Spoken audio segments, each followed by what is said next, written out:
થરાદમાં તાલિબાની સજા। યુવકના અપહરણ અને અત્યાચાર મામલે 5 આરોપીઓ ઝડપાયા।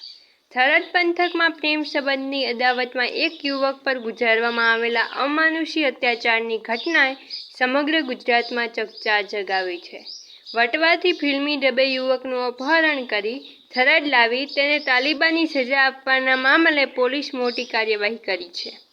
આ ચકચારી કેસમાં કુલ 24 શખ્સો સામે ફરિયાદ નોંધાઈ છે। પોલીસે અત્યાર સુધીમાં મુખ્ય 5 આરોપીઓને ઝડપી લીધા છે।